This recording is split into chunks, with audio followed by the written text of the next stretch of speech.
Buenas tardes, bienvenidos a esta tertulia con el psicólogo Javier Urra. Javier Urra es psicólogo forense de la Fiscalía del Tribunal Superior de Justicia y Juzgados de Menores de Madrid desde 1985.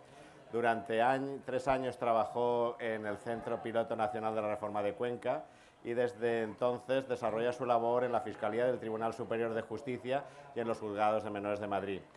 De aquí, en 1996, fue nombrado Defensor del Menor de la Comunidad de Madrid, puesto que se mantuvo hasta el año 2001.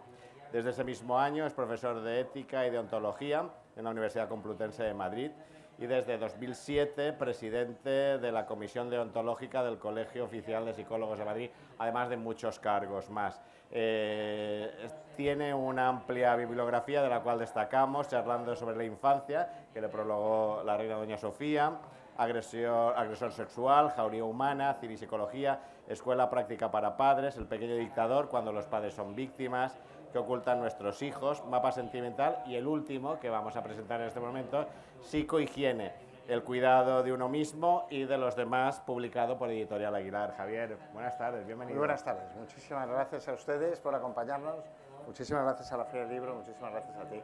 Psicohigiene, ¿qué es la psicohigiene? Psicohigiene es una actitud, con C. Es decir, cuando llegas a casa reventado por la noche y ves un ascensor, dices, ¿a qué hora va? Le llaman y se escapa. Y se escapa. Y entonces te caben dos opciones. O cabrearte, que es una opción, o subir andando. La vida nos va a vencer.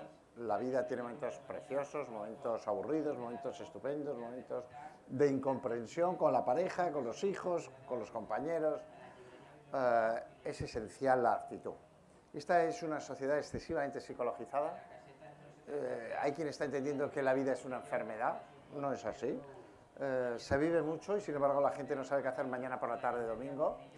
Y esta es un plantear el contacto con la naturaleza, el sentido del humor, relativizar, pero no en Alicia y el País de las Maravillas, desde la realidad, para ser un punto más feliz y sobre todo para hacer más felices a los que nos rodean. Es más que un yo, un tú. Ese es ese libro. Pero hemos venido a ser felices. ¿Hemos venido a ser felices? No. No. Hemos venido a algo más. Quizá un bienestar efímero, a ser felices no. Yo creo, y se lo digo a este chavalico, al primero, al que está ahí, a ti, que la última pregunta que nos haremos en la vida es ¿para quién he vivido? No para qué he vivido, ¿para quién? Y esto es importante. Y si la vida mereció la pena. Y esa es la respuesta que intentamos dar. ¿Este es un libro de autoayuda? Sí, y algo más. Y es un libro que habla, por ejemplo, del suicidio infanto-juvenil, de la psicopatología social. Es un libro que tiene un índice temático importante, una bibliografía extensa. Bueno, es un libro de reflexión, de aprendizaje, donde me he permitido hasta incluir unas páginas de verso. Esto ya es propio de la edad. Tú estabas comentando que, bueno, que es un libro de autoayuda, pero ¿qué debemos de hacer para gozar de una buena salud mental y emocional? Bueno, yo creo que los ginecólogos se dieron cuenta que lavándose las manos las parturientas morían menos. Por ejemplo, no puede ser que todo el mundo esté estresado. No puede ser que en un país con 6 millones de parados haya gente que diga que tiene estrés postvacacional. No puede ser que haya gente tan deprimida y no ayude a quien lo está pasando realmente mal. No puede ser que por Valencia haya gente que vaya muy seria y no sepa lo que es reírse de sí mismo. El contacto con la naturaleza, una tertulia, los amigos, un proyecto de vida, una razón. Eso es lo que nos da el día a día, ¿no? Una vida que es parte de lo que hemos vivido, la realidad del hoy y la esperanza del mañana. Yo en el libro lo que sí digo es que la esperanza es una obligación ética. Esta es una sociedad muy quejicosa, muy victimista. Y yo hoy he visto a gente joven firmando, ilusionada, ilusionante, a gente que tiene niños que nacen con parálisis cerebral y adoptan, a gente muy buena, ¿no? Yo creo que eso hay que transmitírselo. Yo creo que los medios de comunicación estarán distorsionando la realidad de la sociedad y la sociedad tiene una imagen que no se compadece con la verdad. El ser humano es capaz de matar, es capaz de torturar, es capaz de Auschwitz, es capaz de lo que yo he visto en fiscalía o como defensor de menor, pero es capaz de tirarse en la playa a salvar a una persona que no conoce. ¿Pero por qué somos tan crueles? Porque somos animales. porque somos muy posesivos. La gente estúpidamente dice mi mujer, mi hijo. Bueno, yo ahora cogeré a las 7:40 el AVE. Y yo soy un tipo súper sociable, me encanta que haya gente. Para eso escribo, si no. Pero yo me sentaré y voy súper cómodo. Joder, si en el último minuto llega uno y se sienta, diré, vaya hombre. Es decir, somos sociables, pero de aquella manera. Nos gusta vivir con la misma pareja, pero cambiar, ¿no? Somos complejos y habría que poner las certidumbres en interrogantes.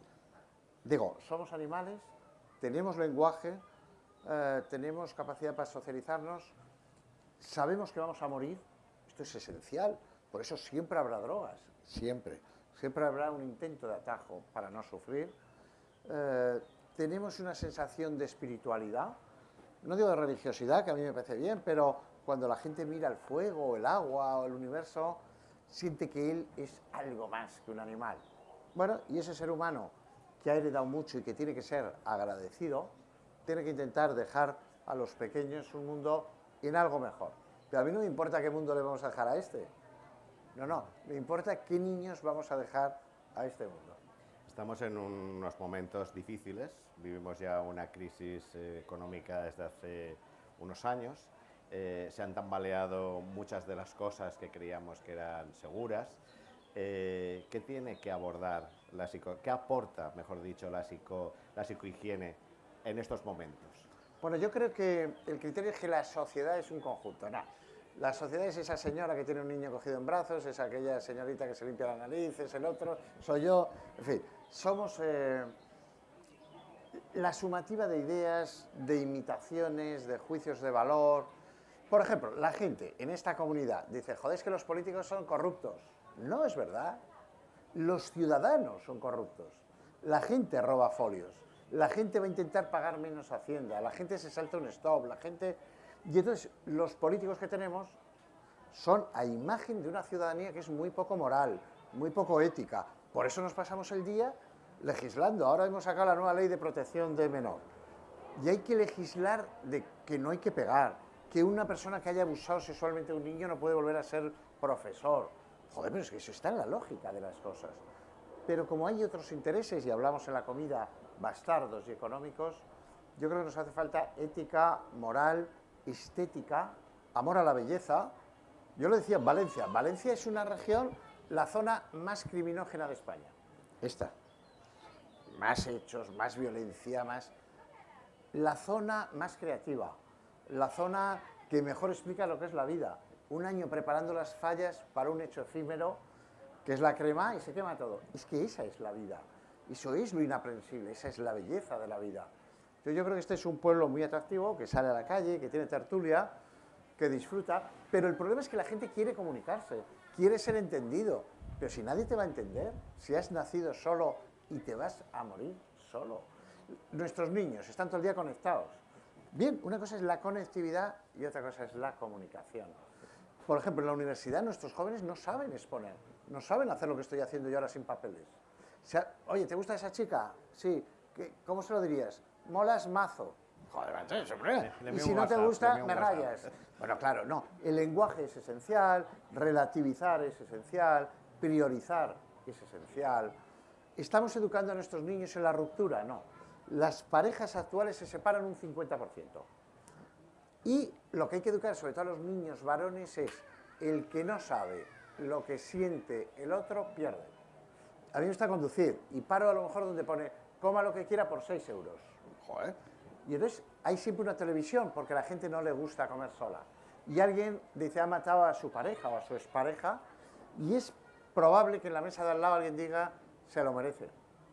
Algo habría hecho. Si te das la vuelta te dice es broma, no es broma. Todo lo que se dice se ha pensado. Por lo tanto, o nos educamos o las cosas no terminarán de mejorar. Estamos pasando una mala etapa, pero en África la gente tiene una esperanza de vida de 42 años, aquí de 83. Nuestros niños viven todos, antes las pandemias acababan con todos. Estamos viviendo un mal momento puntual. Sí hay gente que está desahuciada y lo que nos falta es solidaridad, compasión y sentidos concernidos. Tú has dicho antes que somos crueles porque somos animales, pero ¿por qué nos cuesta tanto ser ciudadanos? Bueno, somos peor que animales. La tortura no existe en los animales, en el ser humano sí. Puede haber placer. Por ejemplo, si yo pregunto aquí a la gente qué programas de televisión ve, nadie va a decir que ve Sálvame, pero Sálvame lo ve el 23% de la población. Es decir, damos una imagen distinta a la realidad, somos profundamente hipócritas, somos muy voyeuristas, nos gusta ver en los demás lo que no es lo nuestro. Bueno, ese es el ser humano, si no seríamos ángeles. Entonces, hay que enseñar a pedir perdón, a perdonarse, a dejarse perdonar. Hay gente que no ha sido feliz ni un solo día de su vida. Bueno, hay gente que es tóxica. Yo ya con 56 años a la gente tóxica hago un corte, o sea, un cortafuegos. Hay gente que no quiere cambiar, hay gente que es muy negativa, hay gente que es encantadora. Para ser feliz, que decías tú, amor, salud y dinero. Dinero, lo justo, sí. Salud, categóricamente, no. No. Yo he hecho una tesis doctoral con gente que está muriéndose, con gente que ha perdido una pierna, con gente... Y da lo mejor de sí. Y amor, sí. Es necesario querer a alguien y es necesario que alguien te quiera. A ver, ya si coincide, estupendo. Pero a mí me encanta la gente. O sea, lo que yo nunca me perderé es una reunión de la comunidad de vecinos. Y sí es estupendo, ¿no? O la gente que lleva 30 años casada y dice, estoy intentando que cambie. Oye, y la que es avecina, ¿no? Bueno, vas a una reunión de vecinos, la que es avecina. Claro. Ayer la ministra, te lo has nombrado hace un momento, ayer la ministra Ana Mato presentó en el Consejo de Ministros 2 anteproyectos de ley de protección de la infancia, protección de la ley de protección del menor, en la que tú has colaborado. ¿Qué puntos son los que más destacables de estos 2 anteproyectos? Bueno, lo destacable del anteproyecto de ley es lo que le falta. Cuando yo juré el cargo, no se lo van a creer ellos, pero es verdad, un niño con 12 años en España puede dar consentimiento para tener relaciones sexuales con adultos. Se cambió y se cambió a 13 años. Es muy poco. En España para votar hace falta tener 18. Para conducir, 18. Para tener relaciones sexuales con adultos hay que subirlo a 15, 16. Segundo, hace falta incluir la figura del agente encubierto, la red social. Entonces, la Brigada de Investigación Tecnológica se tiene que hacer pasar por niños para que el tipo que va buscando quesitos blancos caiga. ¿Eso es promover el delito? No, no. Pero es defender a quien si no, no puede defender. Yo creo que la legislación va en la buena línea, pero, por ejemplo, violencia de género. Un padre que maltrata a su mujer, la película de Iciar Boyain, Te doy mis ojos. ¿El hijo es maltratado? Sin duda, sí. ¿Existe el riesgo de denuncias falsas y bastardas? Sí. Por lo tanto, habrá que estar atento. Los niños de menos de 3 años, que no estén en centros, que estén en familias acogedoras, ¿es una buena idea? Sí, pero en España no tenemos familias acogedoras porque además económicamente la gente no puede acoger. Entonces, ideológicamente está todo... El caso Valdeluz, hay que denunciar al fiscal cuando tú crees que un compañero está abusando de una alumna. Hombre, es que es de lógica, es que lo dice Código Civil, es que lo dice todo, la ley de enjuiciamiento... Y la ciudadanía, ¿no? Porque eso sí que existe en otros países, la obligatoriedad. Sí, y aquí. Y aquí lo que ocurre es que detrás de un niño maltratado siempre hay un cobarde que calla. Esta es una sociedad de gente muy cobarde, pero muy cobarde. La gente babea ante el jefe y es muy tasativa, muy tiránica con el que te abre la puerta. Y hay que invertirlo. La gente quiere educar a sus hijos para que no haga botellón y está puesto de coca. La gente le dice al niño, sé moral, y está todo el día de putas. Es que así es imposible. Claro, es que hay que dar ejemplo. En fin, yo intento ser coherente, ¿no? Sí.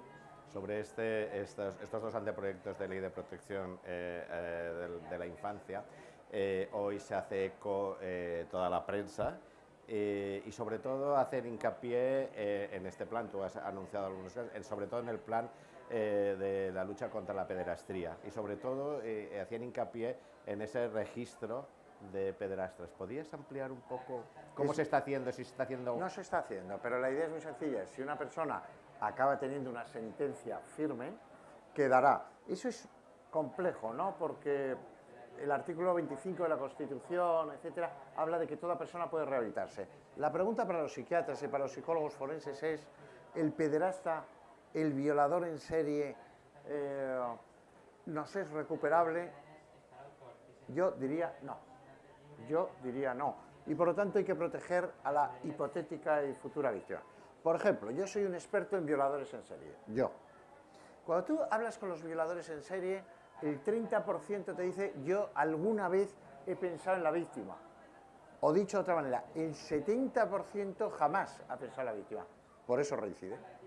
Ahora bien, si yo, psicólogo forense, le pregunto, ¿y si yo se lo hiciera a tu pareja? Te dice, te mataría. ¿Sabe lo que está bien y lo que está mal?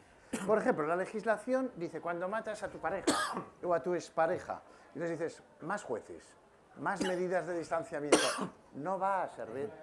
¿Y por qué no va a servir? Porque el que mata a su pareja, lo mata en un lugar público, a cualquier hora. ¿Por qué? Porque su yo le obliga, porque cree que de volver a nacer volvería a hacerlo.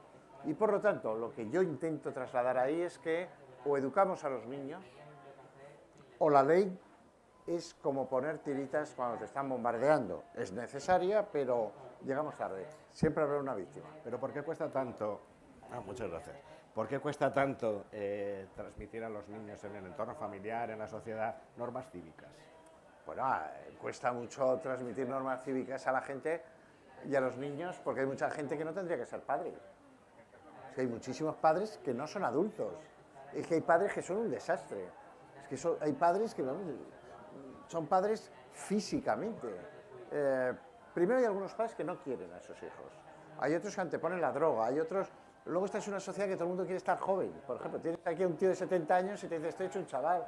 No, estás artrósico. Entonces, quiero decir, es una sociedad muy falsete, ¿no? Todo el mundo quiere absorber la vida. Y la vida no se absorbe, la vida se vive, se comparte. Un término esencial es compartir. Y eso hay que educar, compartir, ponerse en el lugar del otro. Este niño es muy pequeñito. Con pocos años yo lo llevaría a un hospital para que vea a niños que están muy enfermos. Algunos no van a salir del hospital nunca, jamás, nunca. Por lo tanto, hace calor, pues joder, te quitan la chaqueta, te abanicas. Es decir, hay que ver qué es lo importante. Vamos a ir a ver a la abuela, pero la abuela dice tonterías, claro, porque tiene Alzheimer. La pregunta no es si quieres, es si debemos, y la respuesta es debemos, vamos. Hay que llevar a los niños a los campamentos, hay que enseñar lo que es la austeridad. Ahora, eso exige coherencia, constancia. Tú no puedes hacer una buena paella en un microondas, no funciona. Si te parece, abordamos otro tema, que es el acoso escolar, el bullying. Está en la orden del día y parece ser que sí que se han incrementado los casos recientemente. ¿Cuál es su opinión de Javier Urra al respecto? Bueno, ¿Cómo podemos detectarlo? ¿Cómo podemos luchar y combatir ese acoso escolar, ese bullying? Bueno, el bullying se calcula que en España está en el 3%, es decir, el 3% de los niños sufren acoso, que no es un día que te quiten el bocadillo y te den un guantazo, es la continuidad, es el machaque, porque eres distinto, porque no te gusta el fútbol sino tocar el cello, porque... En mi época los niños nos pegábamos mucho, con mucho cariño, nos pegábamos pero nos queríamos, pero el grupo te decía, que se ha rendido. Hoy el grupo lo que hace un tipo es lo graba y lo transmite, con sentimiento de impunidad. Yo diría que los profesores tienen que ser líderes, tienen que tener autoritas, y un profesor que no se da cuenta que hay acoso en la escuela o es un cobarde o es un incapaz. Porque yo llego aquí y digo, oye, ¿quién es el que se lleva todas las collejas? Y todos miran al mismo. Coño, ya sé, el de las collejas. Y el matón ya sé quién es, el que me pone la pierna a la entrada para ver si choco. Lo que pasa es que yo seré líder y le diré, ¿para ti qué te pasa? Exactamente qué te pasa para que me... Y me ganaré al grupo contra el tipo. Entonces, el acoso escolar es una cosa terrible, con hechos a veces muy dramáticos, ¿no?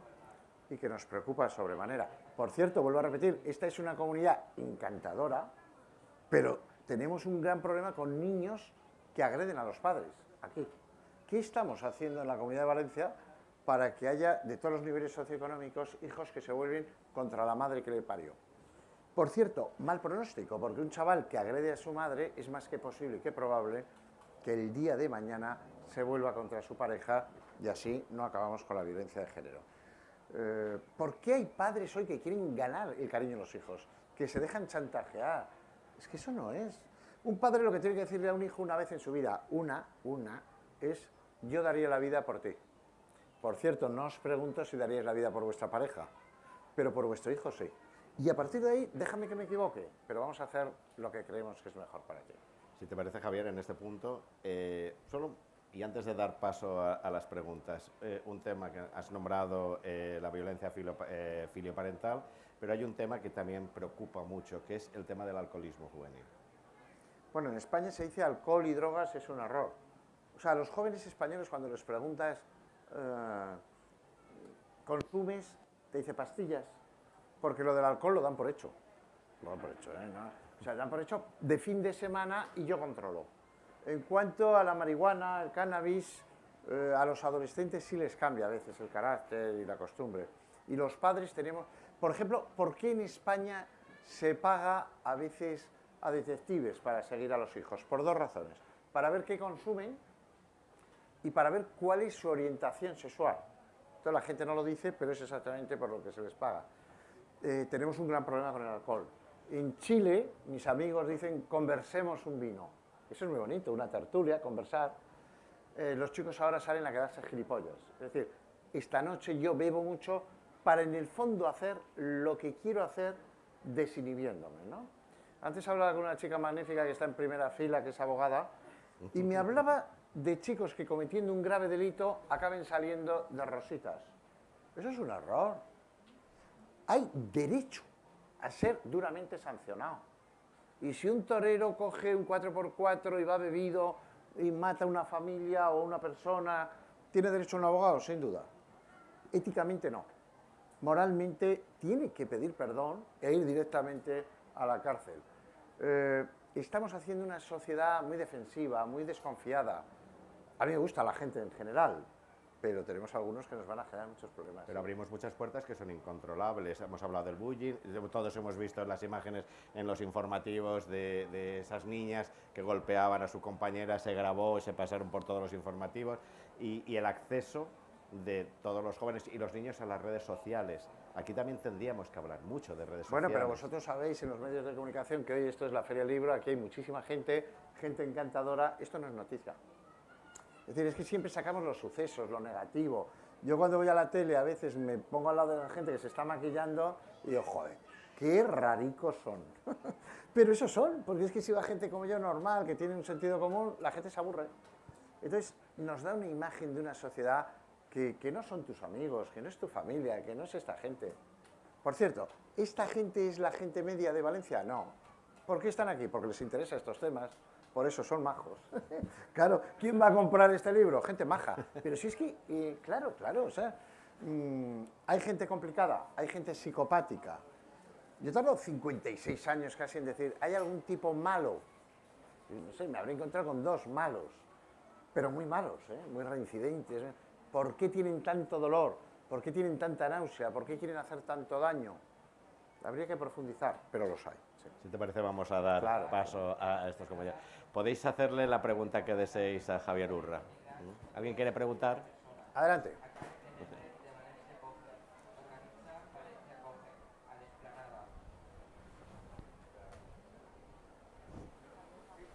Hola. ¿Se oye bien? ¿Sí? ¿No? Un momentito.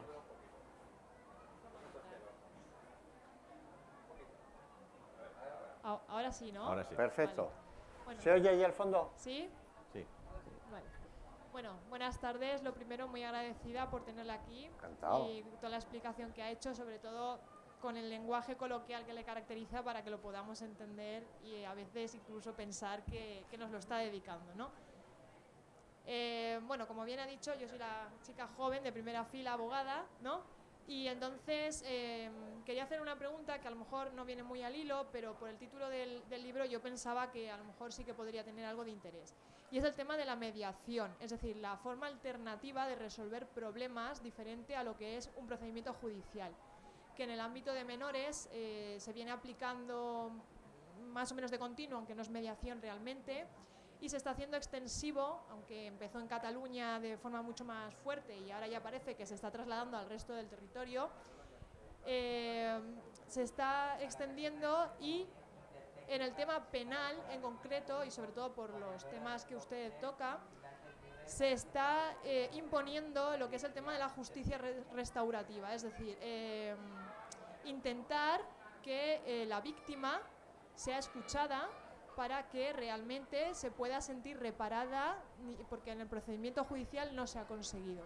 Entonces mi pregunta es si usted realmente piensa que las víctimas necesitan pasar por ese trance, o esto que se les está ofreciendo realmente la víctima lo necesita para encontrarse mejor, o si en el fondo es algo que el poder público está intentando hacer para justificar algunos procedimientos que no deberían de durar tanto, o algunos errores que se hayan podido cometer para que la sociedad llegue a tener este tipo de delitos cometidos.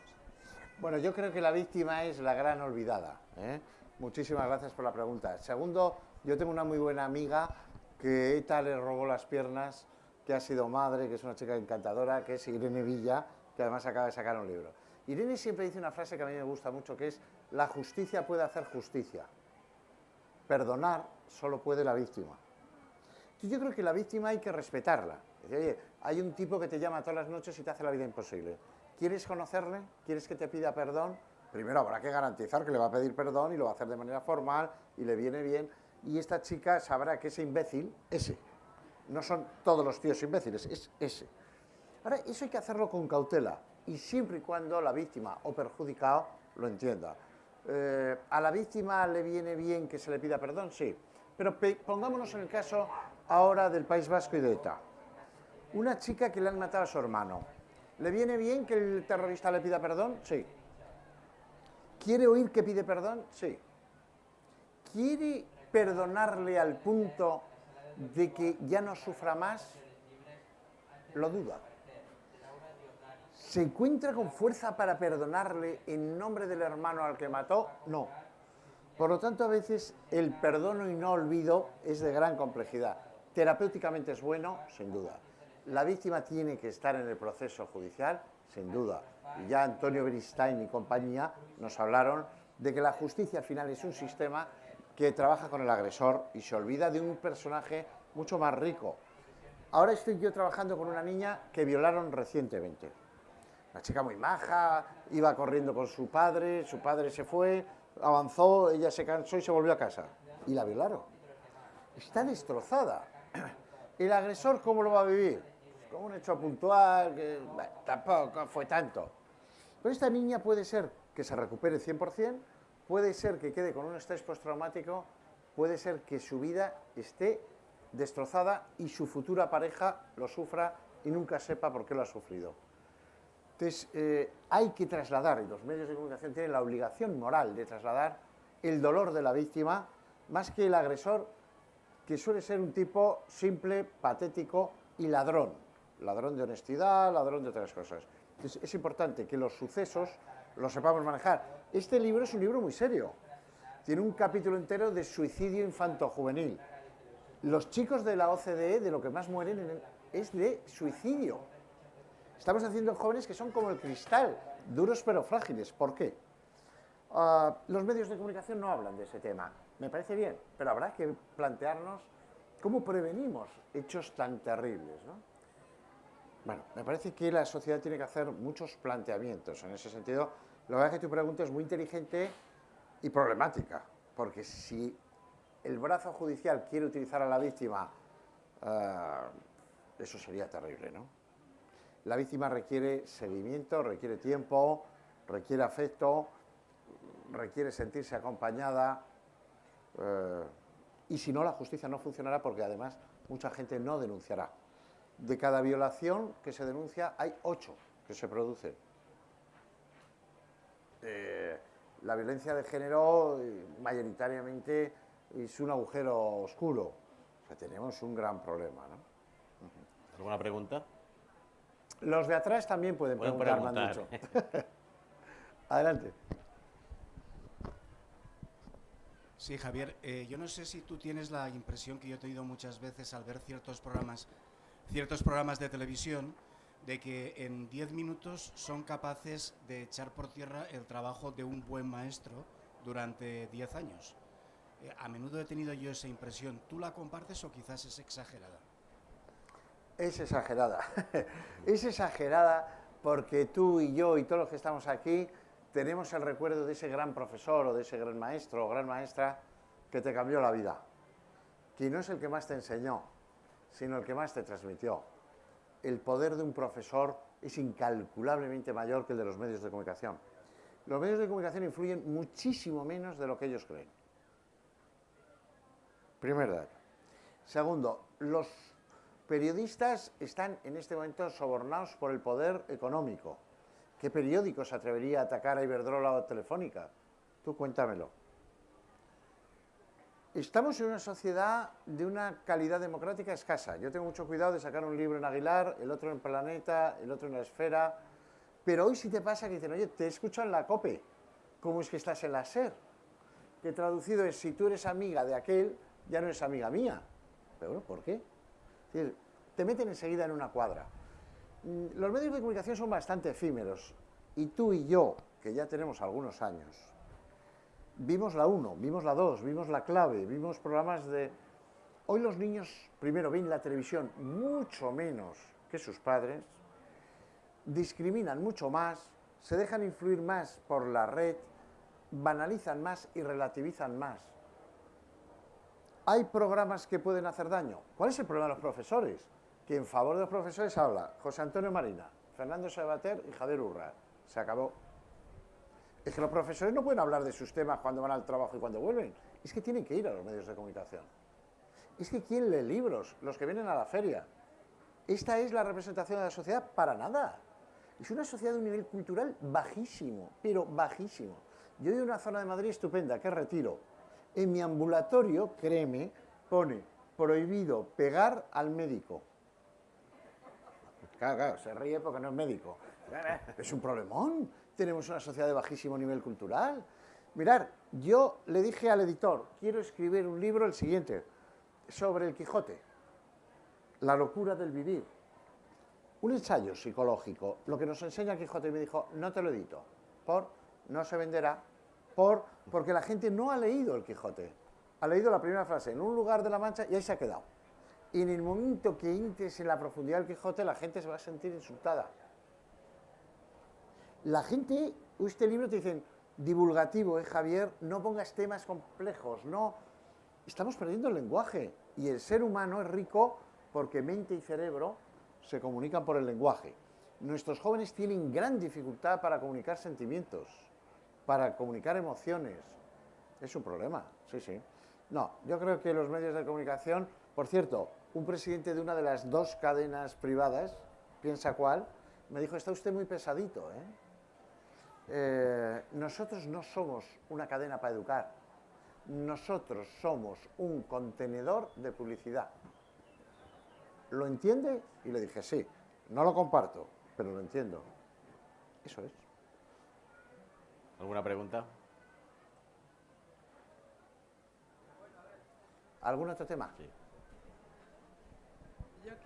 Buenas tardes. Yo quisiera saber solamente la opinión que tiene sobre la nueva ley que se aprobó ayer, sobre los niños adoptados, que deben saber el parentesco familiar con sus nuevas... Bueno, pues muchísimas gracias. No, vamos a ver, estábamos comentando, no se ha aprobado, es un anteproyecto de ley que ahora el Consejo de Ministros mandará, en fin, llega todo un proceso. En el tema de la adopción, España es un país que ha adoptado mucho internacionalmente, porque no hay muchos niños en España para adoptar. En España hay familias que adoptan a 2 y 3 hermanos. En España hay familias que adoptan a niños que traen enfermedades. España es un país, para eso, como lo es para transfusiones sanguíneas, como es para trasplantes de órganos. Es decir, no solo ganamos al fútbol, hay cosas de las que sentirse profundamente orgullosos. El tema del acogimiento familiar tenemos un problema. La gente no tiene dinero y no puede acoger. Aparte que no tenemos costumbre. Aquí en España es mi bolígrafo, mi mujer, mi hijo, mi coche. Bueno, mi coche sobre todo. Y por lo tanto, lo del acogimiento, vaya, lo de la adopción sí. ¿Cuál es lo que dice el anteproyecto? Lo que dice el anteproyecto es que todo niño, hoy adoptado, siempre y cuando lo quiera la familia biológica, la familia adoptante, y el niño, cuando tenga edad, estará en contacto con la familia biológica. ¿Eso a mí cómo me suena? Bien. Y en la práctica, mal. Mal. Mal porque cuando tú a una familia biológica le has retirado los hijos y tal, o tiene un problema mental, o tiene un problema con la justicia, o con la droga, Y entonces un niño lo que necesita es seguridad. Este es mi colegio, este es mi cuarto, necesita calidez. Claro, si llega un padre, una madre que malmete y tal, lo distorsiona. Si realmente el mejor interés del niño es lo que ha de primar, ustedes son padres, están capacitados, adelante, temporalmente bien, y si fracasan, se acabó. O sea, ser padre, vuelvo a repetir, es más que poner semen o poner un útero, es el presente y es el futuro. Y en eso los padres adoptantes hacen una gran labor, lo cual no quiere decir que tenemos muchos problemas con niños adoptados, sobre todo del este de Europa. Niños que han estado con síndrome de hospitalismo, niños que nacen con síndrome de fetoalcohol. Es decir, todos los padres estamos capacitados para educar a todo tipo de hijos. Entonces, ahí la administración tiene que ayudar hasta donde llegue, ¿eh? Las cosas no son fáciles, pero los padres que adoptan se les ha denominado correctamente padres del corazón. Yo creo que sí lo son, ¿eh? Es muy bonito. No les gusta que se diga, ¿eh? Ellos dicen que reciben mucho más de lo que dan. Está muy bien. ¿Más preguntas?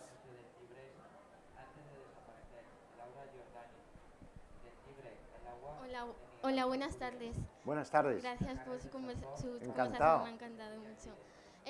Yo quería hacer una pregunta. ¿Es la permisividad de los padres la que está acarreando de raíz que los jóvenes sean tan blanditos y no puedan superar la frustración? Bueno, es verdad que tenemos muchos jóvenes blanditos, está muy bien planteado. El otro día me llevé a los chavales, yo me llevo a padres e hijos en conflicto de campamento y hacemos de cascos azules. Pero total, que iba con un chaval y me dice, oye, tengo un apretón. Digo, oye, ¿a mí qué me cuentas? Dice, no, es que como no hay papel higiénico, le dije, joder, búscate una piedra que sea redonda. Es decir, estamos haciendo niños muy blanditos, muy blanditos. ¿Por qué?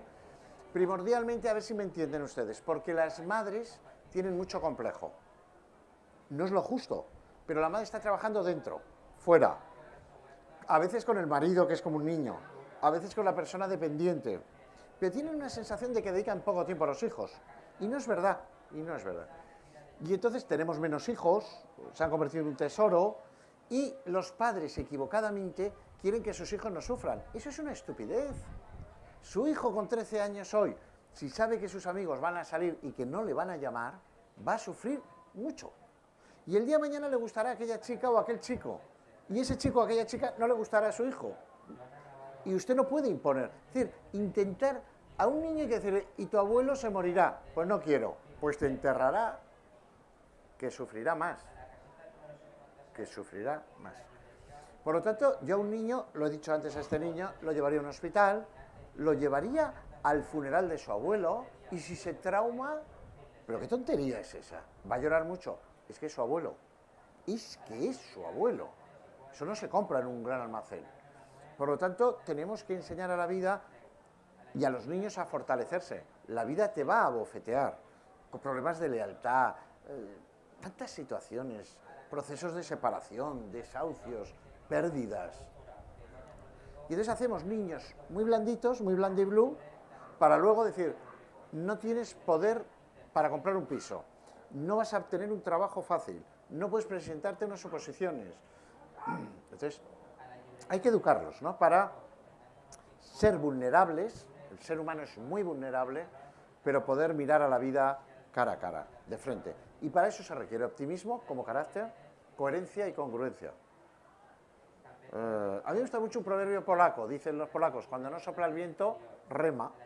Y me gusta uno chino, que dice, si vas a hacer un túnel en la montaña, empieza por los dos lados. Si se une tendrás un túnel, si no tendrás dos. Pero hay que ponerse a hacer. Claro, esta es una sociedad a veces muy quejicosa, ¿no? Sí, sí, la mosca. La mosca de la tele. No sé si había por detrás. Sí. Buenas tardes, Javier. A ver, yo quería hacer una pregunta. Eso que ha dicho usted, que el niño sufrirá más, yo eso no lo entiendo. Que los niños, perdón, Lo que ha dicho usted, que el niño sufrirá más, que yo eso no lo entiendo. que el niño sufra más. No, se Cuando se suicida. muere el abuelo y... La sufre. No, vamos a ver. Lo que quiero decir es que un niño va a sufrir. Porque, por ejemplo, la figura del abuelo a un niño le es esencial. Todos sufrimos. Bueno, vamos a ver. Todos sufrimos. Hay umbrales de dolor. ¿Por qué hay gente que sufre más y se lo añade al sufrimiento? ¿Por qué hay gente que se queda enganchada en el sufrimiento antiguo? Usted conocerá a gente que ha tenido un hecho Y toda la vida es al revés. ¿Usted tiene pareja? ¿No tiene pareja? Vamos a suponer que sí, empezamos. ¿Usted tiene pareja? Sí. ¿Está aquí su pareja? No, diga que no. Bueno, ¿podemos hablar entonces usted y yo? Sí. Si usted ahora cuando se vaya de aquí le dice a su pareja, un tío con bigotito me ha dicho, ¿te acuerdas cuando estuvimos en Lerma, en Burgos? Que estuvimos cenando y me dijiste una cosa que no me gustó. Su pareja, que es varón, es casi seguro, ¿sabe cuál es el problema? Que no se acordará que ha estado con usted en Lerma. Es decir, ¿qué les pasa a estos chicos? Que tenemos poca memoria afectiva. ¿Qué le pasa a usted? Que tiene mucha memoria afectiva. Y también hay que borrar, hay que educar a nuestros niños a olvidar, a maquillarse. Olvidar es muy importante. Usted tiene una discusión con una amiga grave y luego al día siguiente dice, bueno, lo habré entendido yo mal, no sé, tal. Lo intenta olvidar un poquito, lo cambia ¿y qué pasa? ¿O va a hipotecar el presente y el futuro por aquello? ¿Merece la pena? ¿Pero merece la pena? Entonces hay gente que dice, pues hace 3 meses me dijiste y hace 8 años. La envidia, el rencor, es que eso marca una vida y lo hace muy terrible. ¿Podemos cambiar en algo? En algo. No digo planiquea, ¿no? Pero sí hay que reinventarse algo, ¿no? ¿Podemos cambiar en lo que nos quede de tiempo? Yo creo que sí. Por ejemplo, la sociedad no está cambiando. ¿A mí quién me compra los libros? Mayoritariamente. Las mujeres. Educar con sentido común. ¿Quién lo compra? Las mujeres. ¿Cuántas enfermeras hay mujeres? Muchas. ¿Cuántos enfermeros hay homosexuales? Muchos. ¿Cuántos enfermeros hay heterosexuales? Pocos. ¿Cuántos profesores hay en la universidad? Muchos. Varones. ¿Cuántos profesores varones hay con niños pequeños? Pocos. Entonces no estamos cambiando lo que es el sentimiento, la sensibilidad, y eso es lo que cambia una sociedad. Lo otro son normas, lo otro son leyes. ¿Y por qué hacemos tantas leyes? Porque no somos capaces de cambiar al ser humano. Y ese es el problema. El respeto a los mayores, esencial. Dar la palabra a los ancianos, esencial. ¿Por qué hay padres equívocos abogados de los hijos que se ponen contra el profesor? Esos son los pequeños y muchos problemas que tenemos. ¿Una pregunta más? Pónganle sentido del humor a la vida. Me levanto hasta aquí. Perfecto. Venía a recalcar algo que ha dicho anteriormente sobre los hijos y que me ha recordado estos días de vacaciones donde mi pareja y yo nos hemos llevado a unos sobrinos suyos muy pequeñitos, concretamente un niño de 3 años, no tiene 3 años, 2 años y pico, y cuando hemos llegado a nuestra casa, el niño, pues como es su costumbre de hacer lo que hace en su propia casa, lo primero que llegó fue empezar a dar brincos en el sofá, y yo le dije que eso no estaba bien y eso no se hacía. Se enfadó, lloró un poquito, normal, y al siguiente día, no sé qué es lo que pasó, dice, no, que el tío Ramón dice que eso no se hace. O sea, estoy hablando de un retaco que apenas se empieza a hablar. Hoy he tenido la ocasión de ir a su casa y estaba allí y me dice, tío Ramón, mira, me dice el crío a mí. Y estaba dando brincos, como que quiere decir, en tu casa no lo puedo hacer, pero aquí, que es mi casa, aquí sí que lo puedo hacer. Un poco recalcar eso que usted ha dicho. Gracias. Pues eso, está muy bien. Lo que quiere decir es que venimos al mundo siendo distintos. Si usted tiene 2 gemelos, lloran distintos al nacer, es decir, el temperamento es distinto, pero casi todo está en la educación, ¿eh? Y los niños miden. Mire, por ejemplo, los chavales que yo tengo son conflictivos, muy conflictivos. Ahora le comentaba a la gente que me acompaña que ayer vi a un chaval que le pegó gravemente a su madre y se ha tirado desde un tercero, el chico. Fíjate si hay sufrimiento. Golpea a la madre y se tira desde un tercero. Por cierto, complicado el chaval. Cuando llegan donde yo estoy, no hay teléfono móvil, no hay ordenador, no hay tabaco, sí hay analíticas. ¿Usted cree que me han generado un solo problema? No. No. Si tú pones las normas, los límites, el problema es eso, Cuando una madre o un padre te dice no puedo con mi hijo de 3 años, joder, pues tenemos un problemón. Cuando tenga 17 años y mida un 80, problemón. Por lo tanto, bueno, a usted le va a medir dónde, cómo. Y eso todos los niños lo hemos hecho. Y lloras cuando llega el abuelo o cuando te llevan al supermercado. Pero a un niño hay que saber quererle y también, como dice María Jesús Álava, hay que decirle no en un momento determinado. Porque la educación es eso, como la educación es vacunarle, como la educación es decir, vas a tomar verdura, no te gusta pero te va bien. Para eso se es adulto. La pregunta es, ¿la mayoría de los padres son adultos? Es que esa es otra. Que es que yo veo a veces una inconsciencia.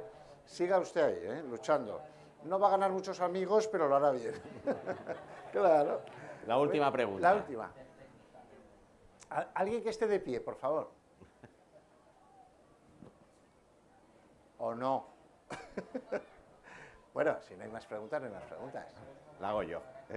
Titular hoy Perdón, en muchos voy a medios. acabar con una cosa. Yo después de ser defensor del menor, trabajé mucho. Y entonces iba un día conduciendo y tuve un infarto de miocardio. Eso se sabe, si no han tenido un infarto de miocardio no se preocupen, lo sabrán. Tienes un sudor frío, se te duerme el brazo, bueno, y es como cuando se te duerme la pierna, que sabes que es tuya pero que ya no la sientes. Bueno, llegué al hospital Gregorio Marañón, yo había sido defensor del menor, excelentísimo señor, coche oficial. Bueno, me pusieron una batita verde, me miré para atrás y ¿qué me vi? ¿Qué me vi? El culo, dilo, culo, el culo.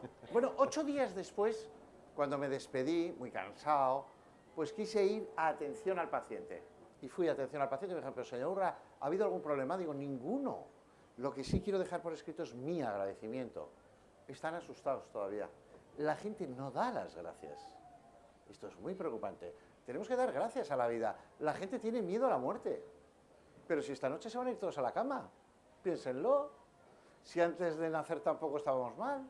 Es decir, aprovechen la vida, vívanla, compártanla y poco más, ¿no? ¿Me ibas a decir? No, y gracias por estos momentos. No, por favor. Gracias por estos momentos. No, déjese hablar. Gracias. Finalizamos aquí porque vas a perder tu tren. Voy a perder Vas el a tren. perder tu tren porque Javier se va ahora a Madrid. Una cosa es el tiempo Tú has dicho cronológico, gracias a la vida y nos queda gracias a las enseñanzas y gracias a a Javier Urra, ustedes. Disfruten de la vida. Que nos volvamos a ver.